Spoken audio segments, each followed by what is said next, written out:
ଦେଖନ୍ତୁ ଆମର ଯେମିତି ଆମେ କହିଥିଲୁ ମାର୍ଚ୍ଚ 19ରୁ ଖାତା ଦେଖା ଆରମ୍ଭ କରୁ। ମାର୍ଚ୍ଚ 19ରୁ ଆରମ୍ଭ କରିଥିଲୁ ଖାତା ଦେଖା ସୁରୁଖୁରୁରେ ଚାଲିଛି। କୌଣସି ପ୍ରକାର ଅସୁବିଧା ଆମେ ଫେସ୍ କରିନାହୁଁ।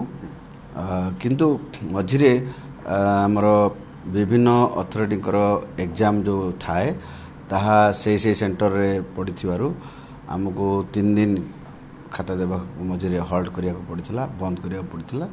ତେଣୁ ସେଥିପାଇଁ ଆମକୁ ଟିକେ ଆଉ ସମୟ ଟିକେ ଲାଗିଲା। ତ ଆମର ଯେଉଁ ନିର୍ଦ୍ଧାରିତ ସମୟ ଥିଲା 30-31 ଭିତରେ ସାରିବୁ, ସେଇଟା 3-4 ପର୍ଯ୍ୟନ୍ତ ପଳେଇ ଆସିଲା। କିନ୍ତୁ ଆମେ ଚେଷ୍ଟା କରୁଛୁ ଯେ ଆମର ମେ ମାସ ଦ୍ୱିତୀୟ ସପ୍ତାହ ଆଡ଼କୁ ରେଜଲ୍ଟ ବାହାର କରିବା ପାଇଁ, ଯଦି ପିଲାମାନଙ୍କର ନେକ୍ସଟ ହାୟର କ୍ଲାସରେ ଯେଉଁ ଆଡ଼ମିସନ୍ କରିବେ ତାଙ୍କର କୌଣସି ଅସୁବିଧା ହେବ ନାହିଁ, ସେଟାକୁ ଆଖି ରଖିକି ଆମେ ସେଇ ଚେଷ୍ଟା କରୁଛୁ। ପୂର୍ବରୁ ଆମର ରେଜଲ୍ଟ ବାହାରିଯିବ, ମେ ଦ୍ୱିତୀୟ ସପ୍ତାହରେ କନଫର୍ମ ବାହାରିଯିବ ସାର୍। ଚେଷ୍ଟା କରୁଛୁ ମେ ଦ୍ୱିତୀୟ ସପ୍ତାହରେ ବାହାର କରିବା ପାଇଁ ଚେଷ୍ଟା କରୁଛୁ। କିନ୍ତୁ ମୁଁ ଆଶ୍ଵର କରି କହିପାରୁନି। ଦେଖନ୍ତୁ, ଏଇଟା ଯେମିତି ଆମେ 15 ଦିନରେ ସାରି ବୋଲି ଭାବିଥିଲୁ, 4 ଦିନ ଗଡ଼ିଗଲା। ତେଣୁ ନ୍ୟାଚୁରାଲ କାଲାମିଟି ଅଛି, ବିଭିନ୍ନ କଥା ଅଛି।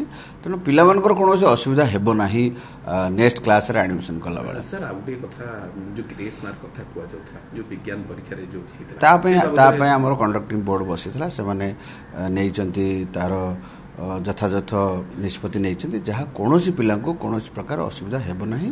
ପିଲାମାନେ ଯେତେବେଳେ ରେଜଲ୍ଟ ବାହାରିବ ଜାଣିବେ।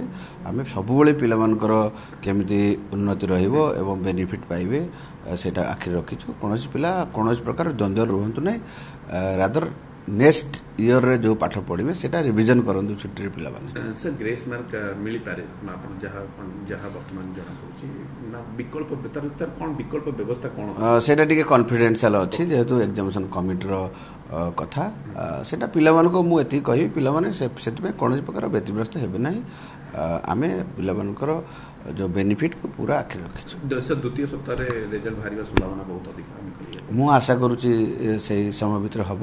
ଏବଂ ମୋର ଯାହା ମେକାନିଜମ୍ ବୋର୍ଡର ଆମର ଅଛି ଏବଂ ପ୍ରୋସେସିଂ ଯାହା ହେବ, ଆମର କମ୍ପ୍ୟୁଟର ଫାର୍ମ ସହିତ ଆମେ ଯୋଗାଯୋଗ କରି ସବୁ ରେଡିନେସ୍ରେ ସବୁ କଥା ଅଛନ୍ତି। ତେଣୁ ଆଶା କରୁଛି ଆମର ଟେକ୍ନିକାଲ ସପୋର୍ଟ ଆଉ ମ୍ୟାନୁଆଲ ସପୋର୍ଟ ସବୁ ଠିକ୍ ରହିକି ଆମେ ରେଜଲ୍ଟ ବାହାର କଲା ଦିନ ଯେଉଁ ସାର୍ଟିଫିକେଟ୍ ଦେଉ ତାର ବ୍ୟବସ୍ଥା ବି କରୁଛୁ। ତେଣୁ ବହୁତ ଗୁଡ଼ିଏ କାମ ଅଛି। ତେଣୁ ଆଶା କରିବି ସେଇ ଡେଟ୍ ଭିତରେ ଆମେ ମେ ମାସର ସେକେଣ୍ଡ ସପ୍ତାହ ଭିତରେ ଆଶା କରୁଛି ବାହାର କରିପାରିବୁ। ସାର୍ ଏଥର ଗୋଟେ ବଡ଼ ସଫଳତା ମିଳିଲା ଆପଣଙ୍କୁ, ଏକ୍ଜାମ ଯେତେବେଳେ କଲେ ପରୀକ୍ଷା ପ୍ରଶ୍ନପତ୍ରରେ ଯେଉଁଗୁଡ଼ିକ ବ୍ୟବସ୍ଥା ହେଲା ତାହା ଗୋଟେ ବଡ଼ ସଫଳତା ଦେଲା କି ବୋର୍ଡକୁ? ଦେଖନ୍ତୁ, ୱାଟରମାର୍କ ଦେଖନ୍ତୁ, ଭାରତବର୍ଷରେ ଯେତେଟା ବୋର୍ଡ ଅଛି ୱାଟରମାର୍କର ବ୍ୟବସ୍ଥା ଆମେ ବୋର୍ଡରେ ହିଁ ପ୍ରଥମ କରାଇଲୁ। ମୋ ଅଜାଣତାରେ ଯଦି କେଉଁଠି ହେଇଥିବ ମୁଁ କହିପାରିବିନି, କିନ୍ତୁ ମୋ ଜାଣିବାରେ ଯେତିକି ବୋର୍ଡ ସହିତ ମୁଁ ଭେରିଫାଏ କରିଥିଲି, ତାଦ୍ୱାରା ହେଲା କାରଣ ଅସାଧୁ ଉପାୟରେ ଯେଉଁ ପିଲାମାନଙ୍କର କିଛି ପିଲା ଯେଉଁ ଭଲ ପିଲାମାନଙ୍କର ମାର୍କ ପାଇବାରେ ଅସୁବିଧା ହୁଏ, ତ ସେ ଅସୁବିଧା ଦୂର ହେଇଛି। ତେଣୁ ଆଗାମୀ ଦିନରେ ଆଶା କରିବି ବୋର୍ଡର ସେଇ ବ୍ୟବସ୍ଥା ଲାଗୁ ରହିବ ବୋଲି ଆଶା। ଭାଇରାଲ ବି ରୋକାଯାଇପାରିଲା ଦ୍ୱାରା QR କୋଡ୍ ଏବଂ ଏହି ବ୍ୟବସ୍ଥା ଦ୍ୱାରା। ଭାଇରାଲ ଆମେ ଯେଉଁ ଆର୍ଟିଫିସିଆଲ ଇଣ୍ଟେଲିଜେନ୍ସ କରିଥିଲୁ, ଆପଣଙ୍କୁ ମୁଁ କହିଥିଲି ଯେ ଆମର ବୋର୍ଡର ଯେଉଁ ଆମର ଷ୍ଟାଫ୍ ଅଛନ୍ତି ସେମାନେ କେମିତି ନିଜ ପ୍ରଚେଷ୍ଟାରେ AI ଡେଭଲପ୍ କରିପାରିଥିଲେ ଏବଂ ଆମେ ଅଳ୍ପ ସହାୟତା ନେଇକି ପ୍ରାଇଭେଟ୍ ଏଜେନ୍ସିର AI କରିଥିଲୁ ଏବଂ ଆମର କୋଶ୍ଚିନ୍ ପେପରରେ ୱାଟରମାର୍କର ବ୍ୟବସ୍ଥା କରିଥିଲୁ। ତ ଏସବୁ ଗୁଡ଼ାକ ଆମକୁ ସାହାଯ୍ୟ କରିଛି ଏବଂ ଏଇ ସବୁ ସାହାଯ୍ୟ ଆମକୁ କରିଛି ମାନେ ପିଲାମାନଙ୍କର ପରୀକ୍ଷା ଯେଉଁ ଦେଲେ ତାଙ୍କର ଯାହା ସେମାନେ ଉତ୍ତର ଦେଇଥିଲେ ସେ ଉତ୍ତରର ଠିକ୍ ମୂଲ୍ୟାୟନରେ ଠିକ୍ ନମ୍ବର ପାଇବାରେ ସାହାଯ୍ୟ କରିଛି।